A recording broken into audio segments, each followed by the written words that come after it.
चुनाव के बारे में बात करना चाहता हूं। साथियों, पिछले 10 सालों से यहाँ हरियाणा प्रदेश में भाजपा की सरकार चल रही है और अब जब चुनाव सर पर है तो ये भाजपा वाले आप लोगों के बीच में आकर आपसे वोट मांगने का काम करेंगे। परंतु इस बारी साथियों, वोट डालने से पहले मैं आप सबसे दरखास्त करूंगा कि इनसे आप जरूरी 3 मुद्दों पे सवाल जरूर करें। मैं आपसे जाति और धर्म के आधार पर वोट मांगने को या सवाल करने को नहीं कहूँगा। मैं कहूँगा साथियों, आप इनसे सवाल करें शिक्षा के नाम पर, रोजगार के मुद्दों पर और यहाँ पर आसमान छूती हुई महंगाई पर। साथियों, अगर हम शिक्षा की बात करें तो यहाँ पिछले 10 सालों में भाजपा की सरकार ने हमारे हरियाणा प्रदेश के 5000 से ज़्यादा प्राइमरी स्कूल बंद करने का काम किया है। एक तरफ हमारे यहाँ बच्चों की पढ़ने की संख्या बढ़ रही है तो दूसरी तरफ ये भाजपा के लोग हमारे बच्चों के पढ़ने के स्कूल बंद कर रहे हैं। आपको जानकर हैरानी होगी साथियों, हरियाणा प्रदेश में 2000 से ज़्यादा सीनियर स्कूल हैं, सीनियर सेकेंडरी स्कूल्स हैं। उनमें से आपको जानकर हैरानी होगी साथियों, 1000 से ज़्यादा सीनियर सेकेंडरी स्कूल्स में प्रिंसिपल्स तक नहीं हैं।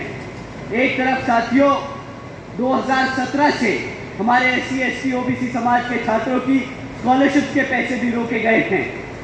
साथियों, जब आपके बच्चों के स्कूल बंद कर दिए जाएंगे, जब आपके बच्चों के स्कूल जो बचे कुचे खुले हैं उनमें पढ़ाने के लिए शिक्षक नहीं होंगे, हमारे बच्चों की स्कॉलरशिप के पैसे रोक दिए जाएंगे, तो आप ही बताइए क्या हमारे बच्चे अपने पैरों पर पढ़ लिख कर खड़े हो पाएंगे या इनके गुलाम बन के रह जाएंगे? अब आप ही बताइए, क्या भाजपा की सरकार ने हमारे बच्चों को पढ़ाई लिखाई से दूर कर हमारे बच्चों को गुलाम बनाने का काम किया कि नहीं किया? तो साथियों, आपको लगता है कि ऐसी सरकार को वापस सत्ता में आने का हक है? साथियों, जिस तरीके से आदरणीय बहन कुमारी मायावती जी ने अपने शासनकाल के दौरान सावित्रीबाई फुले बालिका शिक्षा योजना चलाई थी, जिसके तहत 7 लाख से ज़्यादा बच्चों को पढ़ाने का काम किया, 12वीं तक की शिक्षा मुफ्त में देने का काम किया, 6 इंजीनियरिंग कॉलेजेस खोले, 2 होम्योपैथिक कॉलेजेस खोले, 24 पॉलिटेक्निक यूनिवर्सिटी कॉलेजेस खोले, 6 यूनिवर्सिटीज़ खोली, 550 से ज़्यादा हाई स्कूल्स खोले और 5500 से ज़्यादा प्राइमरी स्कूल्स खोले। उसी तरह यहाँ पर जब आप आदरणीय श्री अभय सिंह चौटाला जी को मुख्यमंत्री बनाकर चंडीगढ़ में बिठाने का काम करेंगे तो उसी तरह श्री अभय सिंह चौटाला जी आपके बच्चों को पढ़ाने लिखाने के लिए उसी स्तर पे यहाँ पर स्कूल, कॉलेजेस और यूनिवर्सिटी खोलने का काम करेंगे और मुफ्त में हमारे बच्चों को शिक्षा देने का काम करेंगे। साथियों, जब हम रोजगार की बात करें तो आपको इनसे सवाल करना है कि क्यों हरियाणा का 40% युवा बेरोजगार घूम रहा है। साथियों, आपको जानकर हैरानी होगी, पिछले 10 सालों में भाजपा की सरकार जब लगातार सत्ता में रही तो इन्होंने 2 लाख सरकारी पद खाली रखे।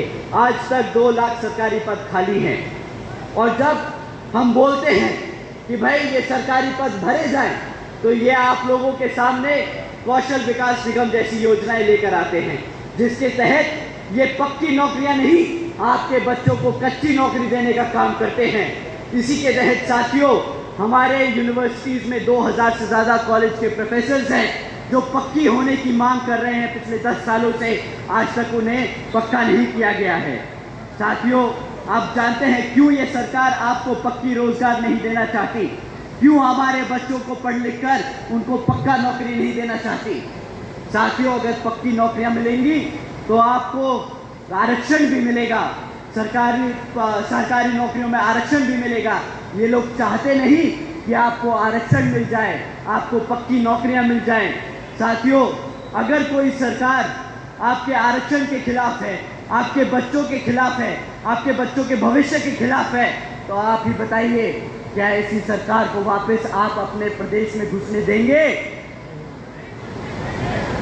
आपके हाथों से नहीं लग रहा, चंडीगढ़ तक बता दीजिए, घुसने देंगे? साथियों, समय आ गया है खदेड़ कर भगाने का इनको हरियाणा से। दोबारा अंदर इनका भाजपा का कमल दिखना नहीं चाहिए। समय आ गया अपने बच्चों को अपने पैरों पर खड़ा करने का। साथियों, आपको जानकर हैरानी होगी कि बहन जी की 5 साल के शासनकाल में सिर्फ 5 साल के दौरान बहन जी ने 90,000 से ज़्यादा शिक्षकों को पक्की रोज नौकरी देने का काम किया।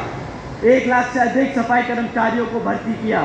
2 लाख से अधिक पुलिस फोर्स में भर्ती की और 30 लाख से अधिक हमारे अपर कास्ट समाज के कमजोर भाइयों को विभिन्न सरकारी नौकरी देने का काम किया। इतना ही नहीं, हमारे मजदूर भाइयों के लिए भी आदरणीय बहन जी ने कृषि एवं संबंधित कार्यों में मिनिमम वेजेस को 55 रुपये से बढ़ाकर 100 रुपये प्रतिदिन करने का काम किया था।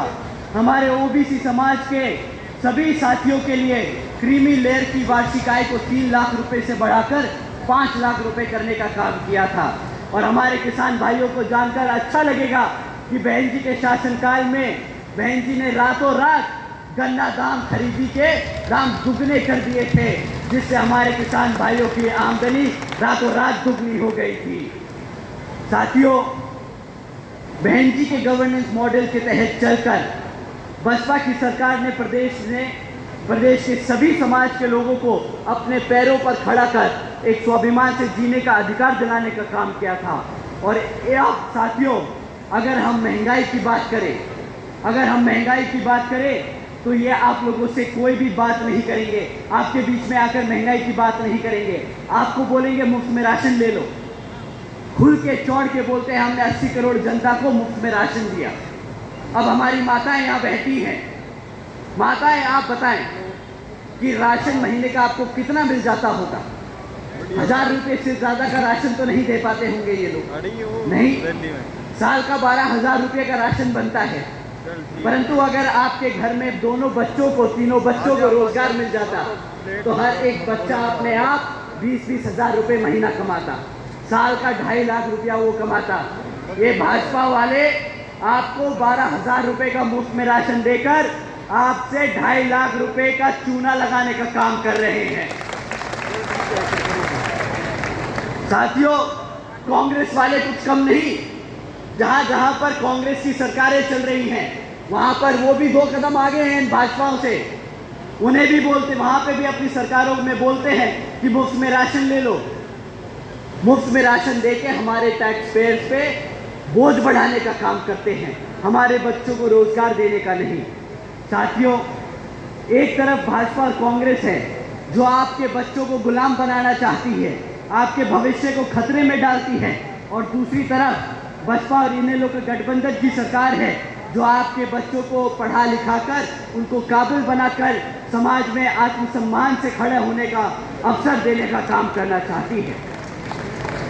साथियों, मैं और ज़्यादा समय ना लेते हुए अपनी कुछ ज़रूरी बातों के साथ ही आप सभी लोगों से, खैर मेरी और आदरणीय बहन कुमारी मायावती जी की भी एक खासकर विशेष अपील है कि इस विधानसभा चुनाव में आप सभी लोग हर मोर्चे पर सावधान रहें। आपका वोट बहुत कीमती है, आपका कोई वोट खरीद ना पाए, आपका वोट कोई लूट ना पाए, आपका वोट कोई पढ़ने से रह ना जाए।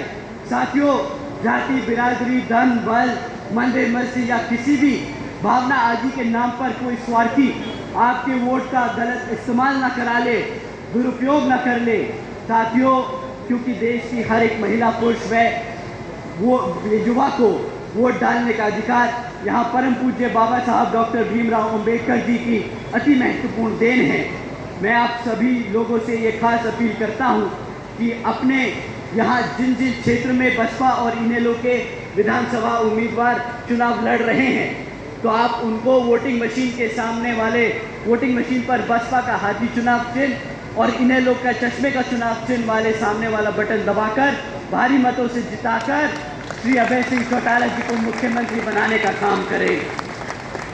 अंत में साथियों, मैं आपसे बस एक ही बात कहूँगा, हमारे सभी कार्यकर्ताओं का, बसपा के कार्यकर्ताओं से और हमारे इनेलो के कार्यकर्ताओं से, साथियों यहाँ पर हमारे बीच श्री ओम प्रकाश चौटाला जी स्वयं बैठे हैं।